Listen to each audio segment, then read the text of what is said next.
Welcome back ناظرین. اور مجھے پتا ہے آپ لوگ سب بھی سوچ رہے ہوں گے تنویر صاحب کا سوال کہاں گم ہو گیا, لیکن تنویر صاحب کے سوال کو ہم تھوڑا بیسک سے لے کے چلیں گے اور آئی تھنک اس کو نیکسٹ ڈے بھی کنٹینیو کرنا پڑے. کل آپ نے ایک بات کی تھی اسلام دین فطر ہے, فطرت ہے.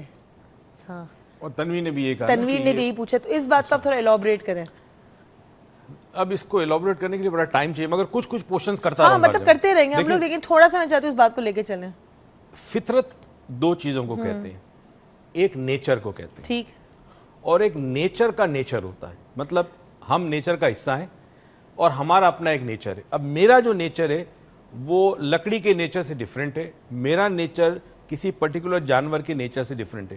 تو ایک انڈیویجول فطرت ہوتی ہے اور ایک نیچر کہتے ہیں اس کائنات کا جو نیچر ہے. اوکے, تو there are two sort of a thing جس کو ہم ڈیوائڈ کریں گے. میں تھوڑا ایکسپلین کرنا مجھے بھی سمجھ میں آتا ہے. ایک تو فطرت وہ ہے جو انڈیویجول ٹو انڈیویجول ویری کرتی ہے, ٹھیک ہے. مطلب میری ایک فطرت ہوگی, آپ کی ایک الگ فطرت ہوگی, درخت کی الگ فطرت ہے, جانوروں کی الگ فطرت ہے, اور پھلوں کی الگ فطرت ہے, ہر چیز کی ایک الگ فطرت ہے, ٹھیک ہے. اور ایک وہ فطرت ہے جس فطرت کے امبریلا کے اندر یہ سب فطرتیں چھوٹی چھوٹی فطرت ہے, ٹھیک ہے. That is like an umbrella, ٹھیک ہے. اب جو ہماری انڈیویجول فطرت ہوتی ہے, انسانوں کی انڈیویجول فطرت ہوتی ہے, وہ اپ برنگنگ کا حصہ ہوتی ہے. وہ اپ برنگنگ کا حصہ ہوتی ہے, ٹھیک ہے. کیونکہ ایک فطرت وہ ہے جو اللہ آپ کو دے کر بھیجتا ہے, فطرت سلیم کہتے ہیں اس کو, سب سے اعلیٰ فطرت ہوتی ہے انسان کی.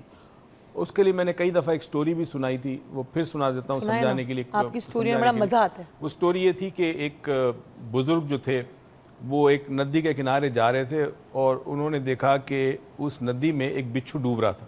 اس پورا فوراً ندی میں اتر گئے, اس بچھو کو بچانے کی کوشش کریں. جیسے قریب جاتے ہیں بچھو ڈنک مارنے کی کوشش کرتا ہے, پھر ہاتھ پیچھے کرتے ہیں, آہستہ آہستہ کرتے کرتے انہوں نے بچھو کو پکڑ کے باہر پھینک دیا. بچھو اپنے بل میں چلا گیا, بچ گئی جان اس کی. ایک نوجوان وہاں دیکھ رہا تھا. جب وہ بزرگ باہر نکلے تو نوجوان کو پتہ نہیں کون ہے, اس نے کہا بڑے میاں تم کیا کر رہے ہو, وہ بچھو تمہیں مارنے کی کوشش کر رہا ہے, تم اس کو بچانے کی کوشش کر رہے ہو, یہ کیا پاگل پن ہے. اس نے کہا بیٹا بات یہ ہے کہ بچھو کی فطرت ہے کہ جو چیز اس کے قریب آتی ہے وہ اس کو ڈنک مارتا ہے. میری فطرت ہے, میں انسان ہوں, میری فطرت ہے جان بچانا. تو بڑی خوبصورت بات کی اس نے کہا let the Scorpio work on its nature and let me work according to my nature. Amazing, beautiful. ٹھیک ہے. تو انسان کی جو اصل فطرت ہے وہ ہے جو قرآن یہ کہتا ہے کہ اگر تم نے ایک انسان کو مارا تو پوری انسانیت کا خاتمہ کر دیا, اگر ایک انسان کی جان بچائی تو پوری انسانیت کی جان بچائی. یعنی انسان کی فطرت میں یہ ہے کہ وہ دوسرے انسان کا اتنا احترام کرے کہ اس کی جان کو کوئی نقصان نہ پہنچے, بلکہ ہو سکے تو اس کی جان بچائے. یہ فطرت میں شامل ہے. یہ فطرت جب ہم پیدا ہم جب دنیا میں آتے ہیں, ماں کے پیٹ کے اندر ہوتے ہیں, یہ فطرت ہمارے ساتھ ہوتی ہے. جب ہم باہر آتے ہیں, جو ماحول ہمیں ملتا ہے, جو اقدار ہمیں ویلیوز ملتی ہے, جو عقائد ہمیں ملتے ہیں, اس لحاظ سے ہماری ایک دوسری فطرت بنتی ہے. ٹھیک, وہ دوسری جو فطرت بنتی ہے وہ اس کو ان ریئل سیلف کہتے ہیں. ان ریئل سیلف پہ ہم کریں گے کل بات کچھ گفتگو. اب آپ یاد رکھیے گا کل ہم بات کرنے والے ان ریئل سیلف پہ, فطرت کی اس بات کو ہم اور کنٹینیو کریں گے. انسانیت فطرت ہے, تو انسان اس فطرت سے, انسانیت سے انسان بنتا ہے, اس فطرت سے انسان نکلتا ہے. تو آپ بھی دیکھیں, آپ کو جس طرح ڈاکٹر معیز نے ایک ٹاسک دیا ہوا ہے ہمارے ویورز کو جو ڈاکٹر معیز لاؤنج دیکھتے ہیں, کہ اس ماہ رمضان میں ایک اور اپنی زندگی میں تبدیلی آنا ہے. وہ تبدیلی یہ ہے کہ آپ نے دن میں ایک نیکی کرنی ہے, اور پھر کال کر کے ہمیں آپ نے وہ نیکی شیئر بھی کرنی ہے. اس لیے نہیں کہ ہم یہ نہیں چاہتے کہ آپ اس نیکی کو شیئر کر کے اپنے آپ کو بڑا پراؤڈ فیل کریں یا فیل کریں جی میں نے یہ کام کیا ہے. وہ نیکی کسی کو ایک پانی کا گلاس پلانا بھی ہو سکتا ہے, ایک درخت لگانا بھی ہو سکتا ہے, اپنے گھر کے آس پاس کی صفائی بھی ہو سکتی ہے, کسی کو راہ دکھانا بھی ہو سکتا ہے. کوئی بھی چھوٹی سے چھوٹی یا بڑی سے بڑی نیکی وہ اگر آپ نے کی ہے, کیونکہ ہر چیز کا دار و مدار نیت پہ ہے, تو اگر آپ کی نیت تھی نیکی کرنے کی, یا سوچ بھی تھی کسی وجہ سے نہیں کر سکے, یا نیکی کر چکے ہیں, please give us a call from tomorrow, because آپ کی اس نیکی سے شاید ہو سکتا ہے وہ لوگ جو اس چیز سے محروم ہیں, اس نعمت سے محروم ہیں نیکی کی, وہ یہ کر سکے. Well see you tomorrow and over to you now. ناظرین بڑا مشکل ہوتا ہے اس ماہ رمضان میں جو ہم یہ پروگرام کرتے ہیں کہ اس کو ہم کس طرح اینڈ کریں. اس کا کوئی اینڈ ہی نہیں ہے. اتنی ساری چیزیں ہمارے ذہنوں میں ہیں, ہم تفصیل میں جانا چاہتے ہیں تو بہت لمبی ہو جائے گی. کوشش کریں گے پیسز میں, ٹکڑوں میں آپ کو بہت ساری باتیں سمجھاتے چلیں, مگر ہمیں آپ کی گائیڈنس بھی چاہیے, آپ کی رہنمائی چاہیے, اور آپ کے سوالات چاہیے. اور ایسے سوالات جو عام طور پر آپ پوچھتے نہیں, اگر پوچھتے ہیں تو آپ کے جواب آپ کو اتنی آسانی سے نہیں ملتے. ہم یہ سمجھتے ہیں کہ ہمارے ذہن میں پروردگار نے اتنی طاقت، اتنی توانائی اور اتنی وسعت رکھی ہے کہ اگر ہم اسے استعمال کریں تو ہم زندگی میں بہت ساری مشکلات سے نکل سکتے ہیں، پروردگار کی اصل قربت حاصل کر سکتے ہیں، اس کی رضا ہمیں مل سکتی ہے، اللہ تعالیٰ سے ہم قریب ہو سکتے ہیں، مگر ہم ذہن کو استعمال نہیں کرتے. ہمارا ذہن جو ہے وہ کمپارٹمنٹلائزڈ، ایک بہت لمبا ورڈ ہے انگلش کا، کمپارٹمنٹلائزڈ میں کام کرتا ہے، کمپارٹمنٹس میں کام کرتا ہے، اور جو کمپارٹمنٹس ہے ہی نہیں وہ کام نہیں کرے گا. اس وقت ہمارے ملک میں بھی کچھ عجیب و غریب حالات ہیں.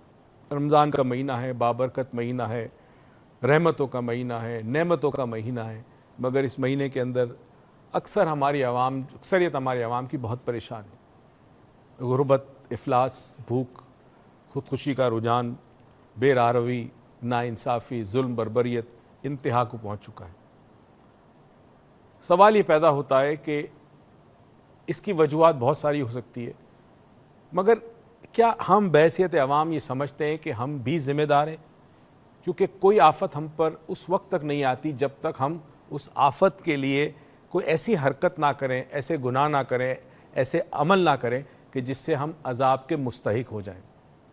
اس وقت ہماری قوم کی حالت، ایک چھوٹی سی کہانی بتاتا ہوں، اس کہانی میں آپ سمجھ جائیں گے کہ ہم کیوں آج اس حال میں موجود ہیں، کیونکہ ہم سب کے سب ذمہ دار ہیں. ایک بادشاہ تھا، اس بادشاہ کو بڑا مان تھا اپنی عوام پر. وہ اکثر کہتا کہ ایسی عوام تو کسی کی نہیں، میں جو کہتا ہوں میری بات مانتی ہے، میں جو کہتا ہوں میری بات مانتی.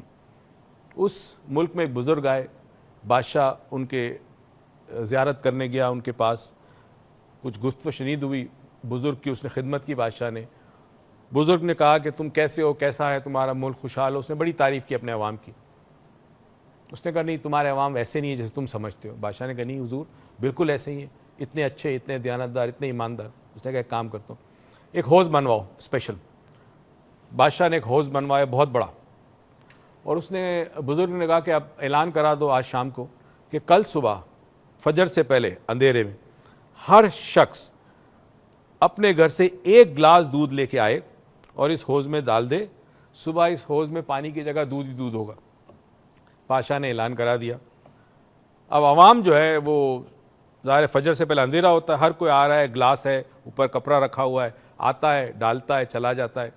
صبح جب ہوتی ہے اور سورج طلوع ہوتا ہے، روشنی ہوتی ہے، تو بادشاہ سلامت اس بزرگ کے ساتھ اس حوض کو دیکھنے تشریف لاتے ہیں، یہ سوچتے ہوئے کہ حوض جو ہے وہ پورا کا پورا دودھ سے بھرا ہوا ہوگا.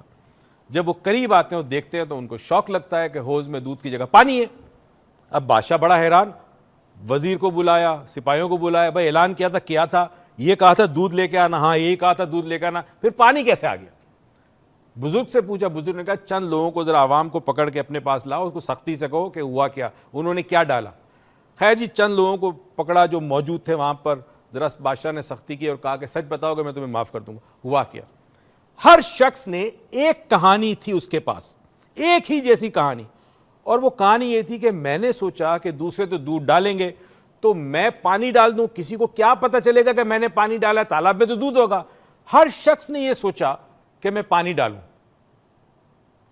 دودھ نہ ڈالوں، چونکہ دوسرا دودھ ڈال دے گا تو میں کیوں ڈالوں. بس ہماری بھی یہ حالت ہے پاکستان میں. کوئی کنڈے سے بجلی چوری کر رہا ہے، کوئی دودھ میں پانی ملا رہا ہے، کوئی دوائی کی ملاوٹ کر رہا ہے، کوئی گندا تیل استعمال کر رہا ہے، کوئی جھوٹ بول کے پیسہ کما رہا ہے، کوئی جھوٹی گواہی دے رہا ہے، اور پھر ہم کہتے ہیں کہ ہمارے سروں پر یہ عذاب کیوں ہے.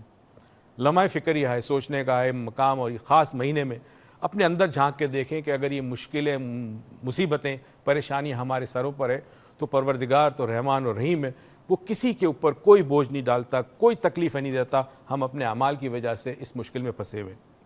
اس دعا اور امید ساتھ کہ پروردگار آپ کو بہت ساری نیکیاں کرنے کی توفیق دے اس ماہ رمضان میں. دوسروں کا خیال رکھیں، اپنے دلوں میں سے عداوت، بغض، حسد، لالچ کم کرنے کی کوشش کریں، اور اللہ تعالیٰ آپ کو توفیق دے کہ آپ لوگوں کو خوشیاں بانٹیں اور آپ کی زندگی میں بھی خوشیاں بہت آئیں. پاکستان پائندہ باد.